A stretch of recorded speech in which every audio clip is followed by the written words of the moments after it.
RCB पहला मुकाबला अपने घर पर खेल रही थी WPL सीजन 2 के अंदर और एक चीज का थॉट था कि सपोर्ट अच्छा होगा, लेकिन वो थॉट रियलिटी में इतने बढ़िया तरीके से बदला क्योंकि जो मैदान था ना वो खचाखच भरा हुआ था। It was a sell out और ज़्यादातर ऑफकोर्स ब्लैक एंड रेड के आउटफिट्स में थे। 18 नंबर विराट कोहली, 18 नंबर स्मृति मांधाना की जर्सी के से भरा हुआ था ग्राउंड और ये इतनी अच्छी चीज़ थी क्योंकि जो सपोर्ट हम हमेशा बात करते हैं आरसीबी का अपने घर में है, प्लस वुमेन्स क्रिकेट के लिए अगर खचाखच मैदान भरा होगा to watch a women's premier league match जिसमें इंटरनेशनल मैच नहीं है लेकिन इंटरनेशनल स्टार जरूर खेल रहे हैं, तो ये सिर्फ वुमेन्स क्रिकेट की जीत नहीं है, ये WPL की भी जीत है।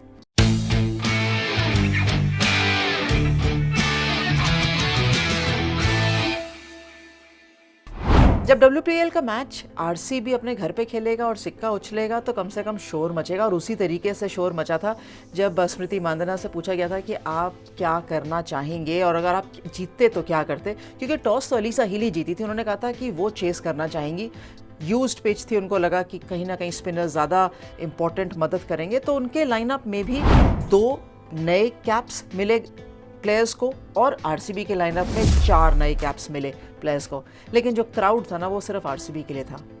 चलिए पहले नज़र डाल लेते हैं दोनों स्क्वाड्स के ऊपर। और ऑफकोर्स आरसीबी के लिए 4 बदलाव थे जो पिछले सीजन से इस सीजन में आए। ऑफकोर्स घरेलू क्रिकेटर सिमरन बहादुर, उनको मौका मिला सोफी मोलिनो वेयरहम के साथ, और एस मेघना जिन्होंने शिफ्ट करी थी गुजरात जायंट्स से आरसीबी के अंदर। सिमरन बहादुर पहला WPL खेल रही हैं अपना।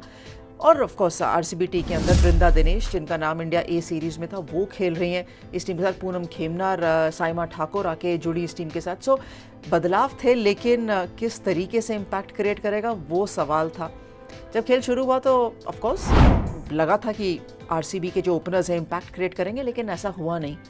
दोनों ही टीमों का बैटिंग लाइनअप बहुत डीप है, लेकिन उतना इम्पैक्ट जितना बनाने की उम्मीद थी वो बना नहीं। पिच भले ही थोड़ी सी स्लो थी लेकिन फिर भी बहुत अच्छी थी स्ट्रोक प्ले के लिए, लेकिन शुरुआत के 6 ओवर आरसीबी के लिए कम से कम बहुत बढ़िया थे नहीं। एक अच्छी पार्टनरशिप जो कि अक्सर पिछले मैच में भी देखने को मिली थी, इस मैच में भी देखने को मिली। एक अच्छी साझेदारी ज़रूर थी 71 रनों की ऋचा घोष और एस मेघना में, लेकिन एस मेघना की यहाँ पे तारीफ करनी चाहिए।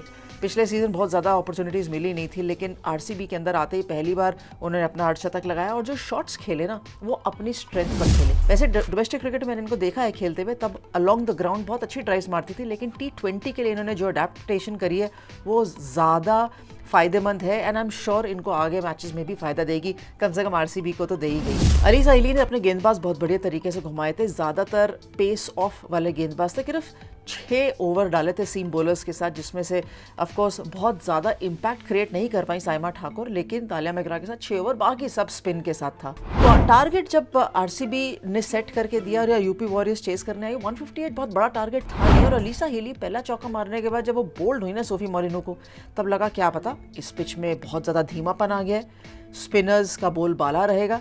लेकिन जैसे ही यूपी वॉरियर्स ने डाला वैसे ही सीम बॉलर्स बहुत कम ओवर्स डालते हुए नजर आए, केवल 6 ओवर सीम बॉलर्स ने डाले। एक अच्छी पार्टनरशिप डेवलप हुई, फिर खत्म हुई, डेवलप हुई, फिर खत्म हुई, लेकिन जो इम्पैक्ट क्रिएट किया था ना वो ग्रेस हैरिस और श्वेता सहरावत की साझेदारी ने किया। श्वेता सहरावत ने एक पुल शॉट मारा था मिड विकेट पर 6, जो कि एलिस पेरी की बॉल पे मारा था। आहा, दिल खुश हो गया वो शॉट देख के। हालांकि पार्टनरशिप अच्छी बनाई थी उन्होंने, मैच विनिंग नहीं बन पाई, लेकिन 77 रन की साझेदारी बनाई, उसमें से वो शॉट स्टैंड आउट था मेरे लिए कम से कम। ग्रेस हैरिस हमें पता है कितने बढ़िया शॉट्स लगा सकती हैं और वो तो लगाती हुई नजर भी आई, लेकिन जो मैच उनको जीतना चाहिए था, जो पोजीशन पे यूपी वॉरियर्स थी वहां से जीतना चाहिए था, वो निकल कर नहीं आया। आरसीबी की एस आशा ने 5 विकेटें ली जरूर, पर यह कहना मुश्किल है कि क्या वो खराब शॉट्स थे या बहुत खराब शॉट्स थे, क्योंकि वो सिर्फ अपनी लाइन और लेंथ पर गेंदबाजी कर रही थी जिसके लिए वो जानी जाती है और बड़ी सीजन्ड कैंपेनर है।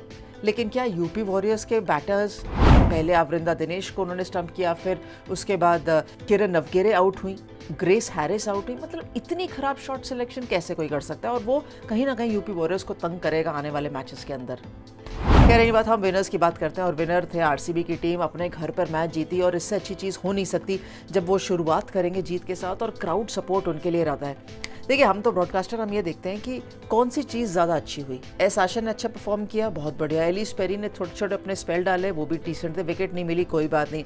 सामने से ग्रेस हैरिस, श्वेता शेरावत की परफॉर्मेंस थी, लेकिन वो जीत में नहीं निकल कर आ पाई।